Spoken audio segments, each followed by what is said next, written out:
Today's episode of Desertwood Days with Kathy Blaze is sponsored by Movie Group, founder of the Dream Network channel. Learn more at dreamnetworkchannel.com.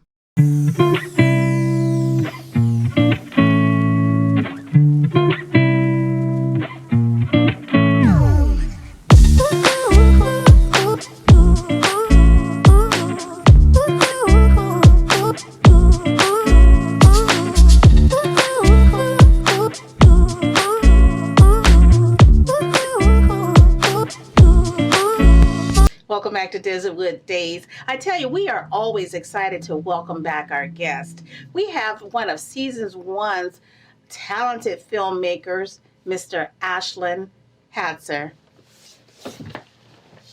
Hello Hi. there. Hey, coming back from the big green room. Yes, yes. Good to see you again. Awesome. Good to see you. Well, welcome back. We had you here on season one, and it was a joy to have you with us. Yeah, great to be here. Good, good, good. So I know that you've been pretty busy out there, Ash. Yeah, pretty busy. Doing a lot of stuff out there in the industry. A lot of stuff. Creating magic out there. Directing, ADing, sound, everything. Yes, yes. I'm going to start off with this. One of the questions I asked you last 2 seasons ago is where you expected to be in 5 years. And Am I expected to remember what I said? no, but I would like to know what have you done since we last spoke? Okay, 2 years from that. I picked up a lot of film work. I have done a lot of assistant directing. I really only directed one thing since then, which is the one that I just did. Okay. Which I expected to do more, but I've really spent a lot of time practicing the craft and learning. I guess if I could say I did one thing in the past 2 years, it was I sat down and tried to really learn the process. Okay. Because before the cameras were on, we were talking and we were saying there's this whole process leading up to the shoot, Right. being able to film. Right. And it's very tempting to just start and just jump right in. And there's a lot of utility to just starting and saying, you know what, I'm going to start as a filmmaker today, and that's great. Right.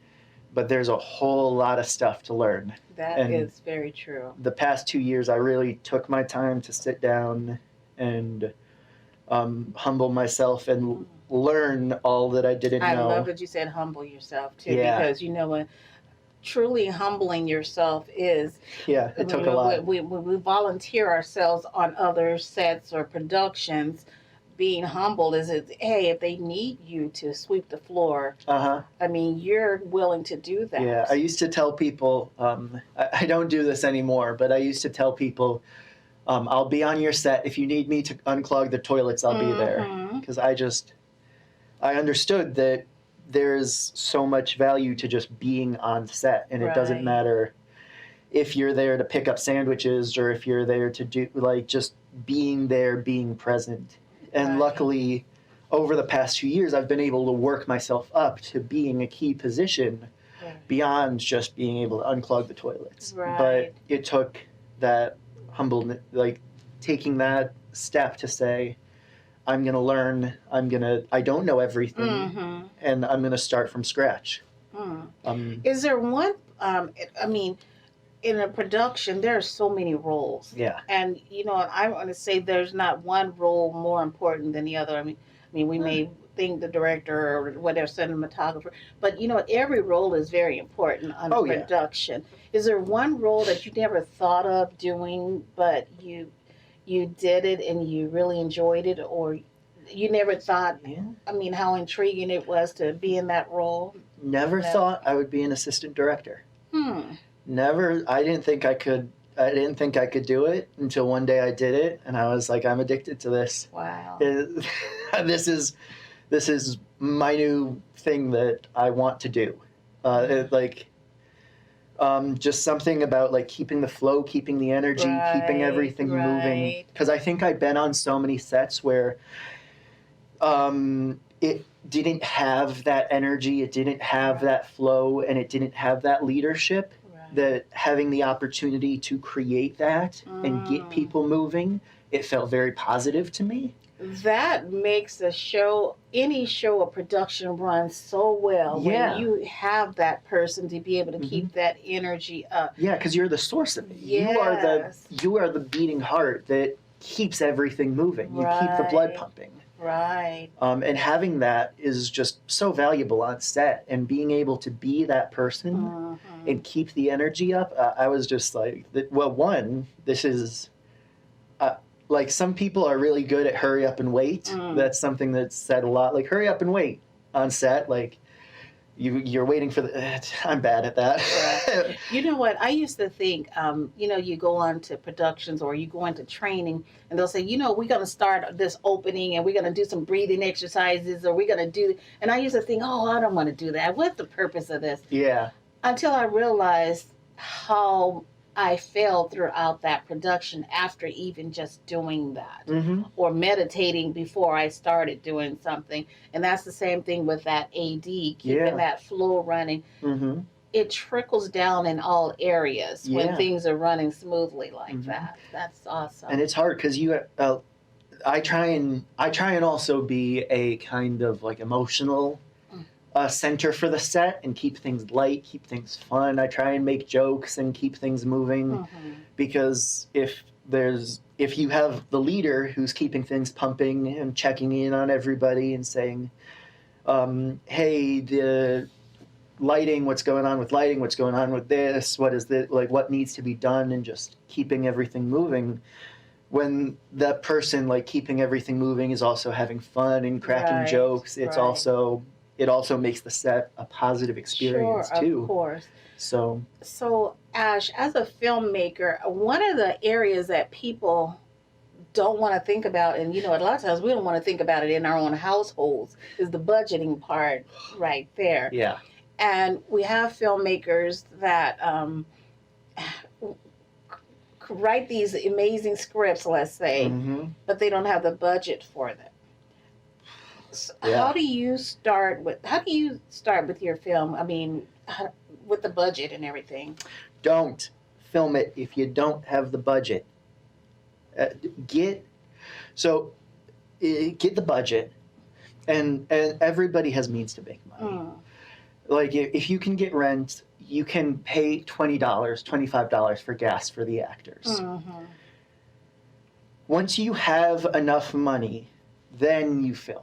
And I see so many people putting the cart before the horse and saying, oh, we're going to get a limousine. Right. Oh, we're going to get this. We're going to get that. Hold on. Where are you getting the money? Right. So start with the budget. Start with saying, okay, for this scene, I just did a film. And we needed curtains. We needed white curtains. Oh. Do you know how expensive white curtains are? Yes. We spent $300 on curtains. And that was part of the budgeting phase where we said, okay, how much are we going to need to really shoot this thing? Right. And especially right now where things are even more expensive now. It's ridiculous. Yes. And it's a matter of saying, hey, we need to, this is what we need. This is what we can do without, and this is what we can haggle. This is okay, location. Maybe we need a restaurant. Can we put the restaurant's name in the credits? Can we do a commercial for the restaurant? Can we do something to get the location for free? Can we talk to the owner? Maybe we can do, like props, you're not going to be able to haggle for props. Really. But for locations, maybe you want to get an actor but you don't want to say, I'm not going to pay you. Because I would never not pay an actor. Right. But maybe you can give the actor headshots, or maybe you can edit a reel. And, some bartering going on there. There's always a way. So it is very important, even after you finished writing that script, that next step is looking at that budget. It's no different about it.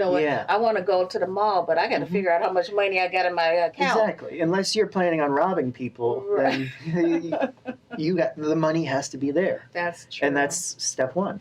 That is true. Step two after the script, but yeah.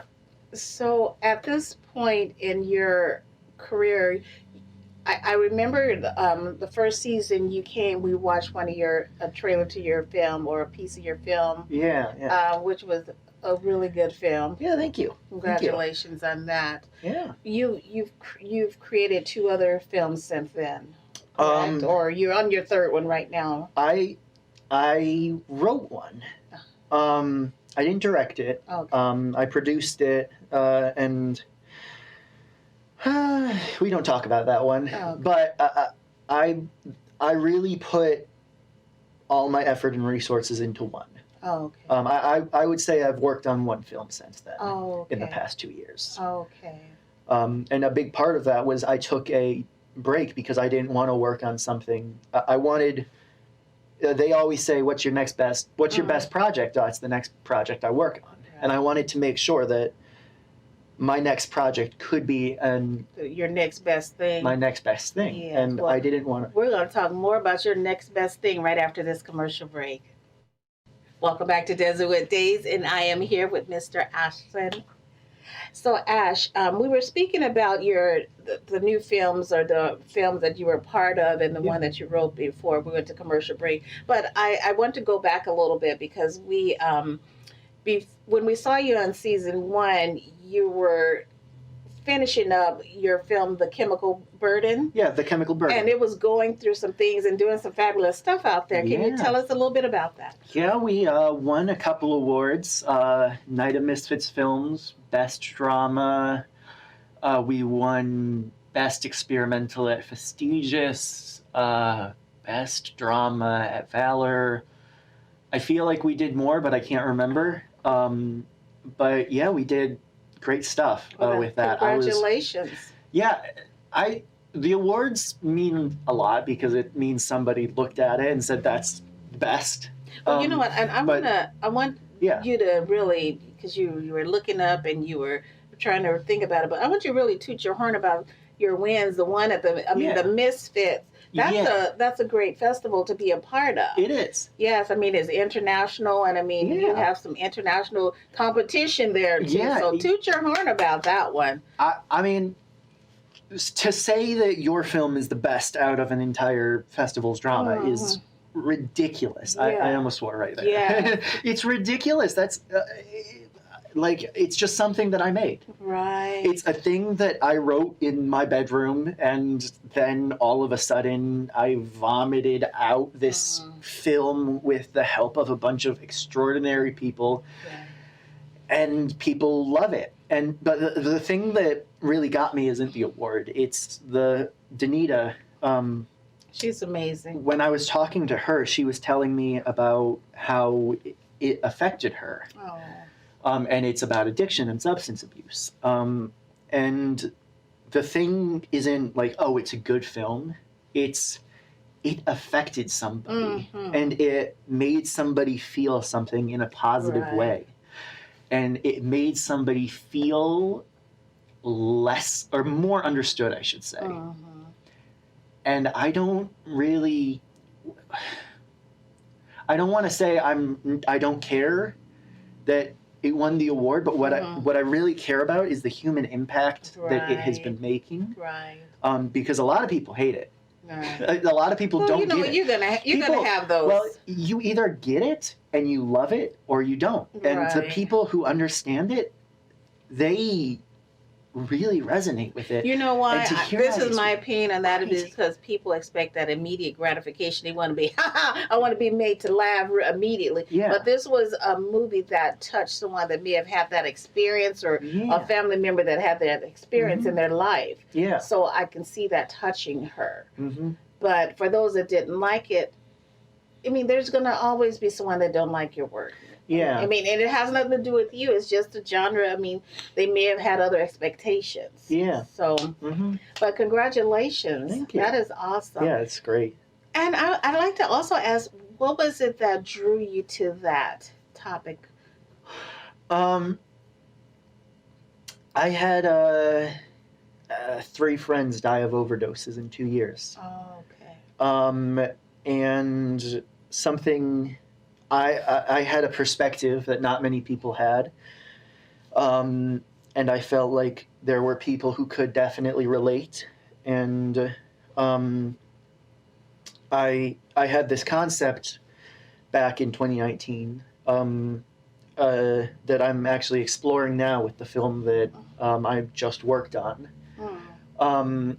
That I want to do surrealist looks at mental illness and mental struggles, and look at. It's the right time for it. Yeah. Especially with all this fentanyl addictions and the stuff going around right now. So because you see drug PSAs, what it looks like from the outside.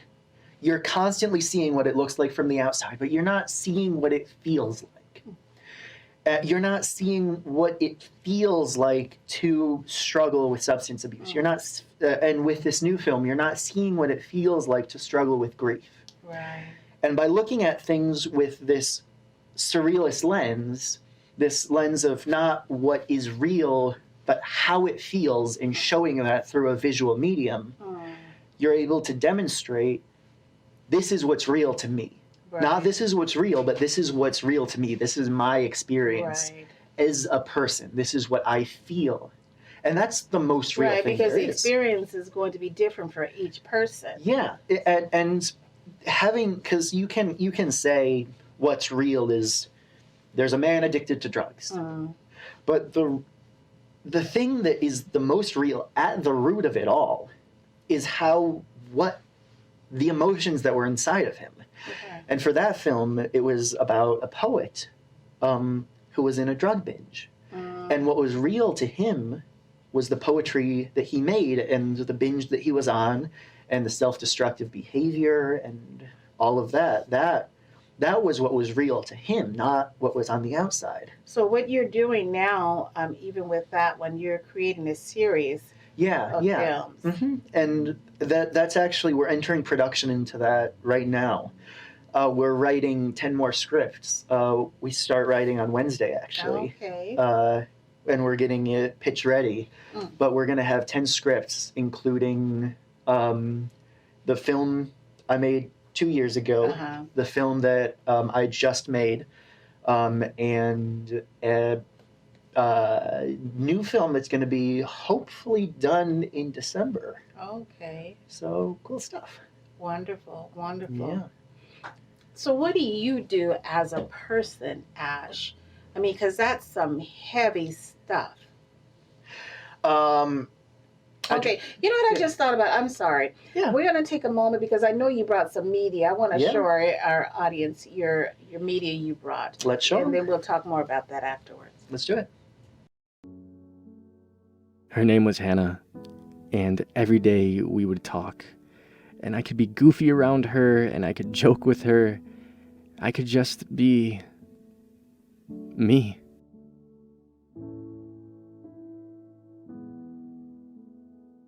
Did you want to bite? Yeah, sure. Here. Here, no, there it is. Right. Say ah. Yeah. No. I felt like I was floating when I was with her.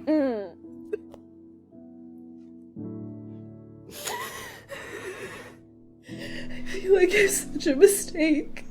Like I've damaged goods. Hannah, you're not damaged. You're just going through some good times. You don't know how hard it is to me. I feel like the depression keeps getting worse.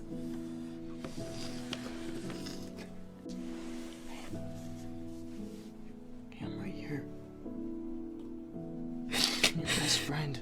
I'm right here. It's okay. I will never leave you.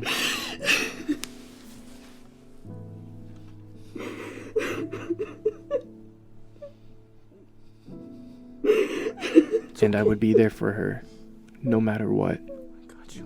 It's okay. And one night, I decided that I was going to tell her how I felt.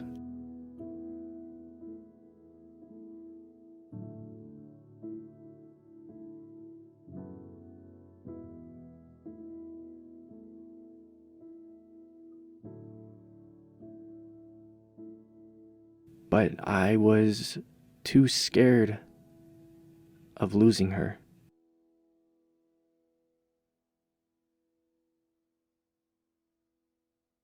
Wow, that was deep. Yeah.